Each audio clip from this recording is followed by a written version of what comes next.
Today we'll be talking about something I think everyone can relate to, which is the fear of failure. Welcome to another video. For those of you who are new here, my name is Nina and I'm a life coach that specializes in personal development. Here at this channel, we talk about everything having to do with self-growth and transforming our lives. So if you aren't already a subscriber, please take a moment and become one. We definitely want you to stay connected. Now, the fear of failure is definitely something that every person experiences at least on some level at some point in their life. So it can be something as tiny as making us not want to attempt certain things because we don't want to be embarrassed if we end up failing at those things, or it can keep us from really big goals and dreams.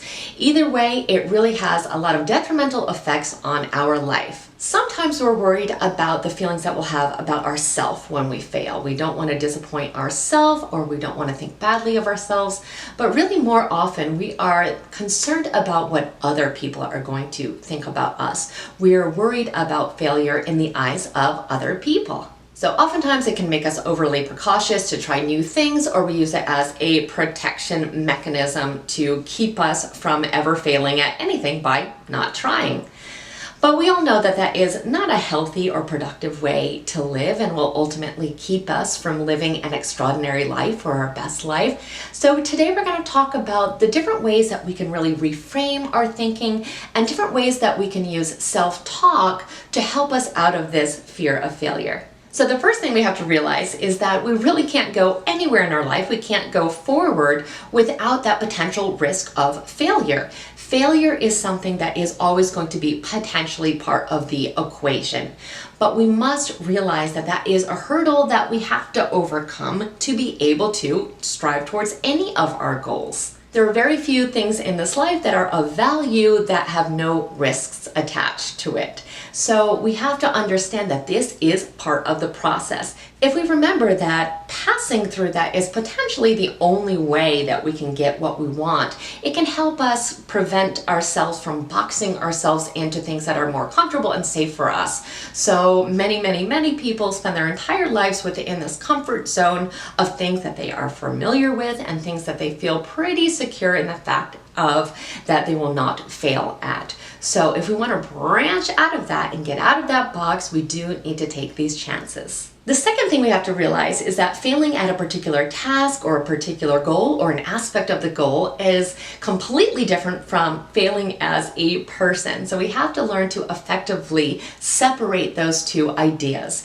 So it is absolutely possible to fail at different tasks and still be completely succeeding as a person and in your life as a whole. Failing to do so can really start to affect our self-esteem. So we really have to make sure that we really truly understand the difference between those two concepts and know that our life and our success of life is just simply not contingent on reaching any of these goals at any particular time. Another thing to remember, and this one can be a little harder to accept or grasp, is that these mistakes or these what we perceive to be failures are often very good for us. They are the quickest way for us to learn what is working and what is not working and help us go more efficiently towards our goal. When we have a great idea of what does not work, it makes it a lot easier to figure out what is going to work. So those mistakes are really wonderful teachers. A huge habit that we have to learn to break is also catastrophizing, and I'm going to link down a video below that we just did about catastrophizing,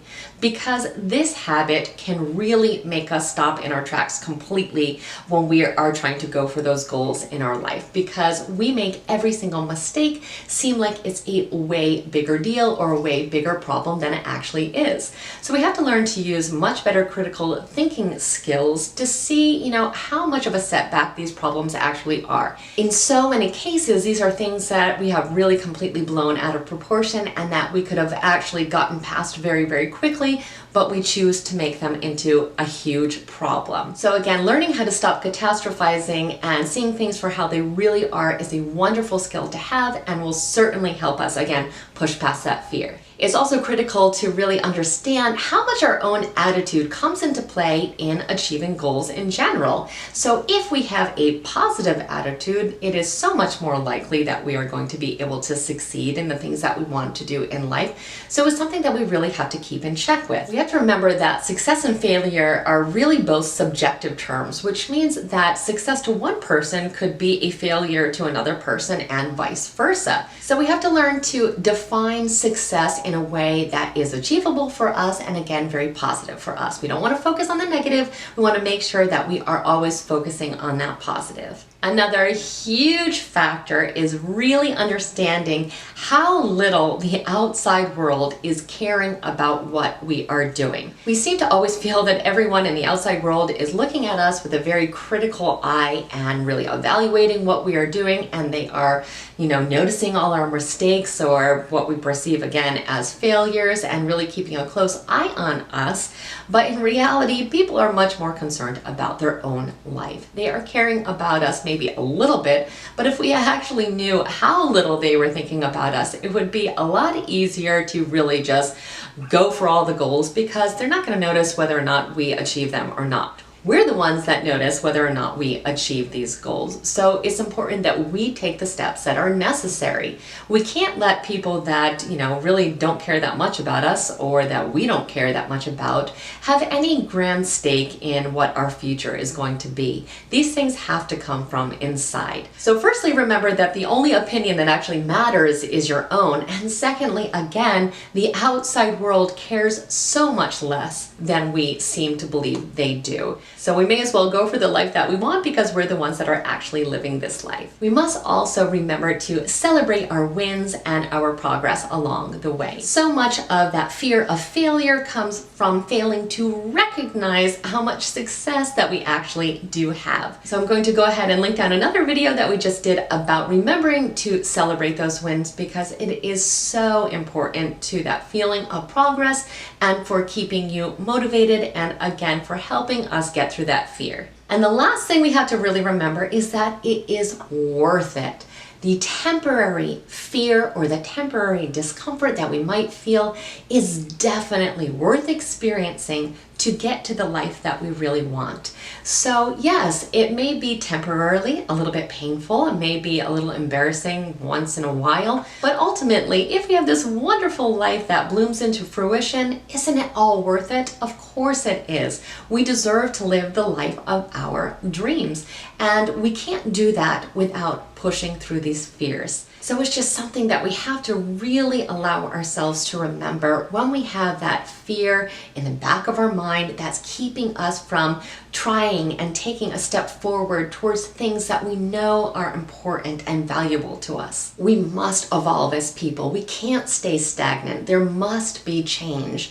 And so allowing ourselves to, yes, sometimes not feel 100% in our comfort zone is okay, because what we're going to get in return is enormous. The people that live the most extraordinary lives are the people that have taken the biggest risks. And if we're not ready to take huge risks, that is fine, but we can take little incremental steps that add up to huge progress in our life.